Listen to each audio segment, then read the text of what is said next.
La radio qui vous parle de NBA, c'est Radio Off Basket. Le basketball, c'est mieux à la radio.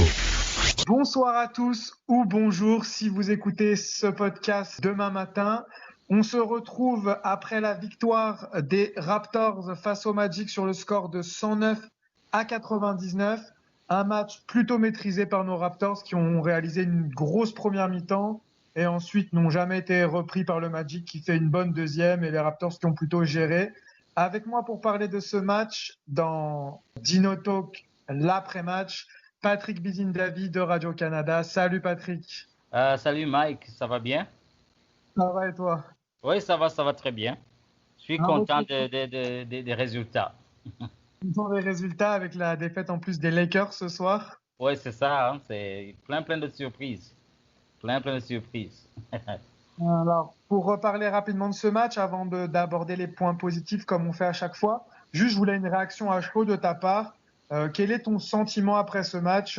Est-ce que tu as eu vraiment peur que ce match nous échappe? Non, j'avais un petit pressentiment avant le match que les Raptors allaient négliger l'adversaire parce que des fois on se dit oh l'adversaire est faible en termes de standing, donc je vais un peu lâcher prise, mais heureusement ils se sont bien pris en début de match. Je pense qu'à NBA, il n'y a pas d'équipe faible. Chaque équipe peut te surprendre. Donc, heureusement, les Raptors ont pris les choses en main dès le début et puis ils n'ont pas vraiment été inquiétés. Ouais, c'est ça. C'est ce qu'on peut retenir. Au final, comme tu dis, ils ont pris le match au sérieux parce qu'ils font une première mi-temps très solide. Ils mènent de 20 points à la mi-temps avec une défense comme on a l'habitude de voir depuis le début de Orlando là et puis même depuis le début de la saison, une défense très impressionnante. Et après un petit relâchement en deuxième mi-temps, on va en parler certainement dans les points négatifs. Mais au final, comme tu dis, on n'a pas été inquiété. Orlando n'est jamais descendu en dessous des 6 points. Ils sont revenus à 6 points à un moment, mais ça n'a pas duré. On va tout de suite démarrer justement avec l'analyse de ce match. Très simple. Quels sont les points positifs de cette rencontre pour toi? Moi, c'est toujours impressionnant de voir la défense des Raptors. Chaque match, c'est vraiment impressionnant de la façon dont ils défendent le périmètre, ils défendent donc le milieu. Ils gagnent par leur défense. L'attaque, on sait que bon, ils sont à droite, mais des fois l'attaque n'est pas fluide. Mais la défense les sauve toujours. Donc, ce qui est le point fort des Raptors, on a vu même l'année passée. Mais leur rotation est vraiment remarquable. Quand tu vois un qui est battu, il y a toujours un autre. En fait, leur défense, j'ai l'impression que c'est un mix de zone et de homme à homme qu'ils font. Et puis, une bonne rotation au niveau de défendre le périmètre. Et puis, si tu les vols de balles, les rebonds, c'est vraiment très impressionnant. Les 3 matchs qu'ils ont négociés à Orlando. L'autre point positif, c'est ce que j'ai observé, les 3 matchs qu'ils viennent de jouer, ils commencent toujours par vraiment mettre la pression au début. On l'a vu avant l'arrêt de la saison, il y a des fois où ils étaient menés au premier, ils devaient revenir avec un écart, disons le match de Dallas, c'était 30 points et plus, mais les matchs, depuis la reprise, ils prennent les choses en main dès le début. Que ce soit au match des Lakers, que ce soit au match de ce soir, on voit que chaque fois, le premier quart-temps, ils sont devant et de plusieurs points. Aujourd'hui, c'était 20 points à un certain moment. Donc, il appartient à l'autre équipe de les rattraper au fait. Et ça, le fait d'avoir un peu des points d'avance, ça permet de minimiser les erreurs pendant le match parce qu'ils ont vraiment l'avance. L'autre point positif, c'est toujours OG. OG est vraiment impressionnant. Que ce soit en défense, que ce soit en attaque, par son adresse, par ses pénétrations, et puis il surprend par maîtrise de balle. C'est vraiment la sensation des Raptors durant cette reprise. Et bien sûr, depuis le deuxième match, c'est le deuxième match que Fred VanVleet donc, le deuxième match, il a marqué 26. Aujourd'hui, il a été aussi remarquable. Donc, je pense que c'est vraiment un bon début de reprise pour les Raptors. Et bien sûr, Gasol en défense, il a été vraiment très impressionnant. Donc, pour les points positifs, je vais justement mentionner ces quelques-uns. Eh bien, je vais illustrer un peu tout ce que tu as dit. En défense, de nouveau, les Raptors ont défendu la zone à 3 points de manière excellente. On se rappelle, les Lakers avaient shooté à 10 sur 40, le Heat avait shooté à 14 sur 40 et quelques aussi. Et ce soir, c'est le même traitement pour l'Orlando Magic avec un 11 sur 41 à 3 points. Donc en fait, c'est toujours cette impression qu'on a avec les Raptors qui laissent des espaces à leurs adversaires qui peuvent beaucoup shooter de loin. Mais au final, ils prennent 40 tirs, ils en mettent que 11, c'est 25% de réussite, c'est petit, quoi. C'est une très très bonne défense. Orlando qui finit à 40% de réussite au tir, donc là, encore une fois, ça montre la défense. Et si on se base sur les points à l'intérieur, un peu plus encaissé cette fois, on en encaisse 40, mais cette fois-ci, on gagne ce duel-là parce que dans les autres matchs, on scorait moins à l'intérieur. Mais ce soir, c'est 52 points à l'intérieur de la part des Raptors. Donc voilà pour illustrer un peu ce que tu disais sur la défense. Pour en revenir à OG, je vais un peu donner ses stats. OG finit avec 12 points. À 5 sur 7 au tir, en fait, OG n'a pas de déchets depuis le début. C'est vraiment ça, c'est capacité à faire les bons choix et une seule balle perdue et vraiment des bonnes lectures de jeu. Je me souviens de cette action où il va prendre Evan Fournier en dribble. L'aide vient tout de suite et il ressort pour Van Vliet tout seul à 3 points. Et je pense que c'est quelque chose qu'il ne faisait pas forcément avant. Ça, on le voyait plutôt perdre des balles quand il forçait, quand il était pris à 2. Et on voit qu'il fait vraiment les bons choix. J'ai un peu rigolé également sur Twitter. J'ai fait une petite blague. À un moment, je ne sais pas si tu te rappelles, il est bloqué sous le panier, mais il fait un bon jeu d'appui et il parvient à marquer. Et les arbitres lui sifflent un marché alors qu'il n'y avait rien du tout. Et j'ai vu Josh Lewenberg, il a fait la même remarque sur Twitter. C'est que en fait, les arbitres ont tellement été surpris que OG réussisse ça que du coup, ils ont sifflé marché parce que pour eux, c'était pas normal qu'il l'ait réussi. C'était trop beau pour être vrai. Voilà, des fois, les arbitres ont un réflexe. Non, c'est pas possible qu'il ait réussi ça. Il doit y avoir quelque chose. Marché. Donc, ouais, OG, vraiment gros point positif.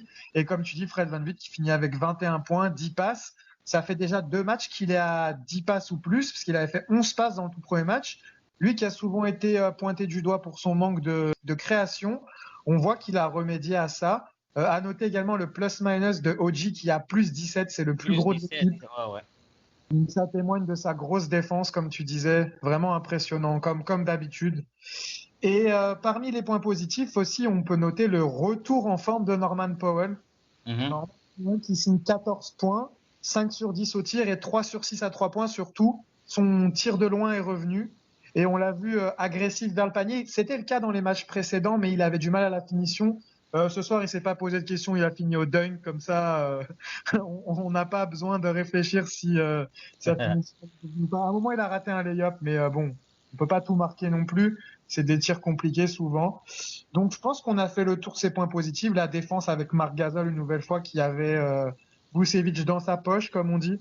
Vucevic a un peu sorti la tête de l'eau en deuxième mi-temps, mais il finit malgré tout avec seulement 12 points à 4 sur 10 au tir. Sachant que j'ai vu passer la stat face aux autres joueurs de la ligue en dehors de Marc, il est à 20 points par match.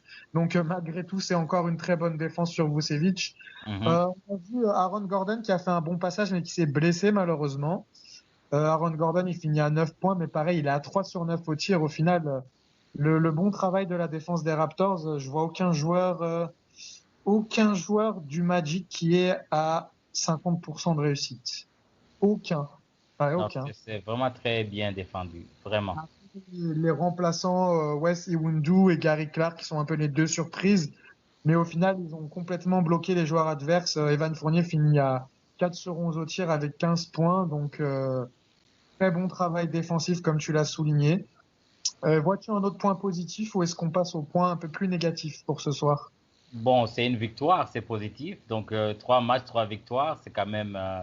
je pense les Raptors et Phoenix sont les seules 2 équipes qui ont un 3-0, je pense, depuis le début, si je ne me trompe pas. Donc, c'est un positif quand même de gagner un 3e match de suite. Donc, ça donne une avance sur Boston. Et puis, je ne sais pas s'ils vont rattraper les Bucks, mais quand même, ça donne 4 matchs d'avance sur Boston avant la rencontre ce week-end. Donc, c'est très positif. Oui, de toute façon, là, on a quasiment assuré la 2e place puisqu'il faudrait qu'on perde tous nos matchs et que Boston les gagne tous. Et je pense que même si on perd contre Boston, on va pas après tous les lâcher.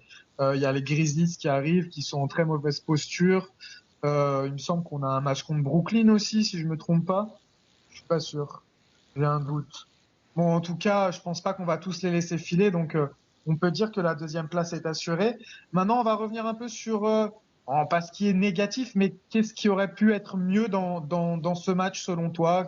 Qu'est-ce que tu aurais aimé de voir de différent? Qu'est-ce que tu aurais amélioré? Euh, pour moi, c'est une tendance depuis la reprise. On ne voit pas beaucoup le banc, la contribution du banc. Même aujourd'hui, à part les réguliers comme Norm, Ibaka, mais les autres, non seulement ils n'ont pas de temps de jeu, mais leur contribution par rapport au banc adverse, c'est pas énorme. Je pense que c'est pas Nick Nurse ce qu'il a comme ajustement, mais on voit que le banc des Raptors est chaque fois battu par le banc adverse. Ça, c'est vraiment un point à améliorer. Mais aujourd'hui, Hollis Jefferson avait la balle en main et puis il a pu créer quand même avec au final 7 points, mais il a créé pour les autres. Je pense que c'est vraiment un d'autres points positifs. Et puis l'autre point à améliorer, c'est toujours le troisième quart-temps après la mi-temps. Ils ont tendance à ne pas mettre beaucoup de pression. Je pense que peut-être c'est en rapport avec l'avance qu'ils prennent en première partie.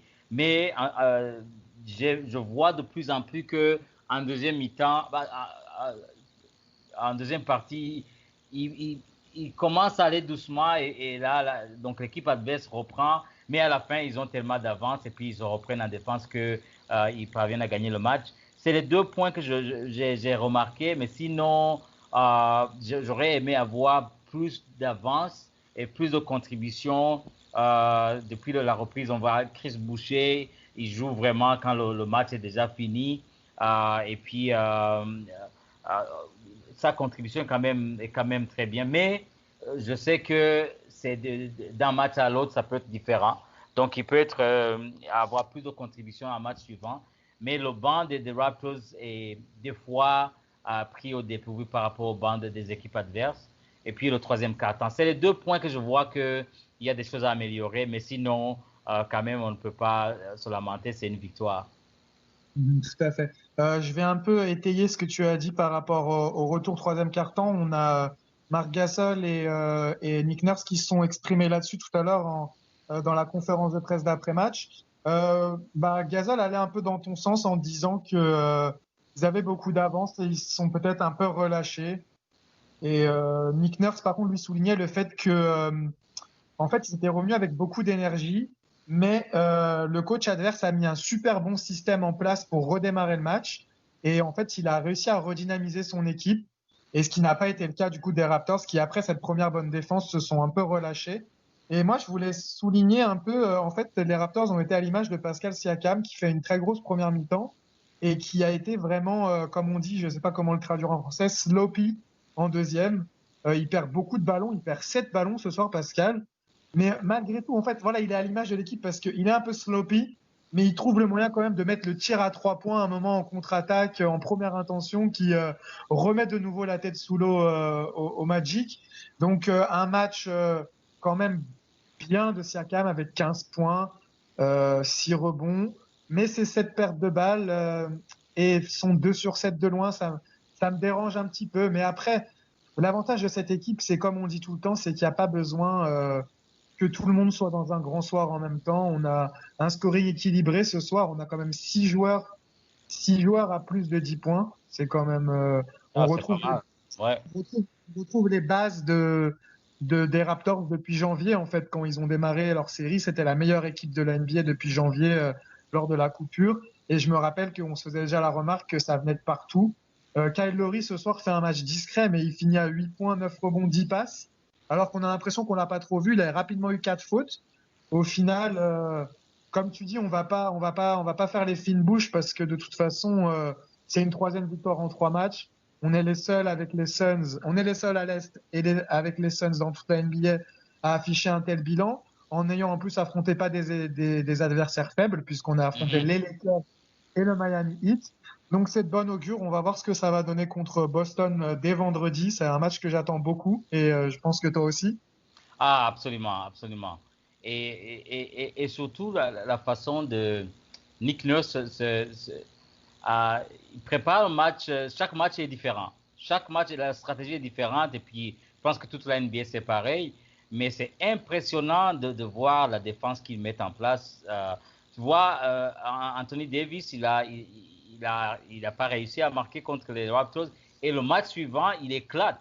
Donc ça montre que vraiment la stratégie mise en place par Nick Nurse, ça marche. Et puis, il parvient à surprendre pas mal d'équipes. Et puis, c'est vraiment... ça donne espoir de voir ce qu'ils vont faire pendant les playoffs. Ouais, et je te rejoins. Et pareil, contre le Heat, Duncan Robinson et Adebayo avaient fait un tout petit match. Et le match suivant, on voit ces deux joueurs justement qui explosent eux aussi. Donc on sent un peu, tu vois, la délivrance de ne plus jouer contre les Raptors. J'ai lu, c'était qui, que Adebayo avait rêvait de Gasol ou un truc comme ça, qu'il l'avait dans sa tête.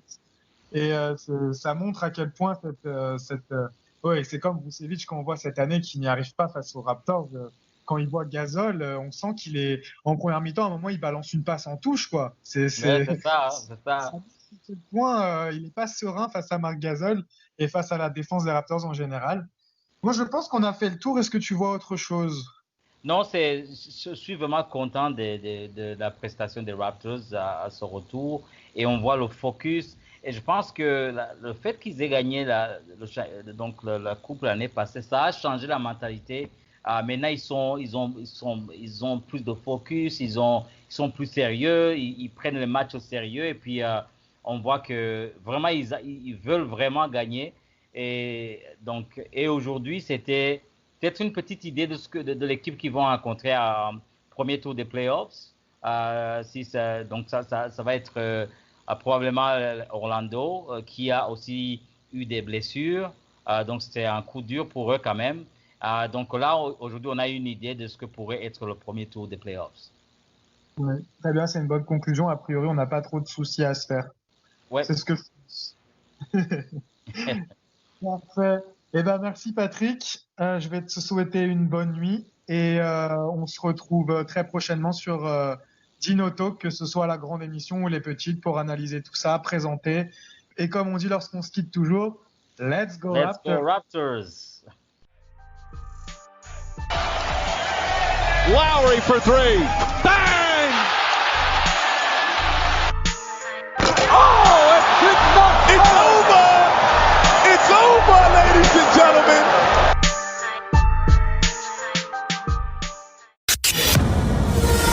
La radio qui vous parle de NBA, c'est Radio Off Basket. Le basketball, c'est mieux à la radio.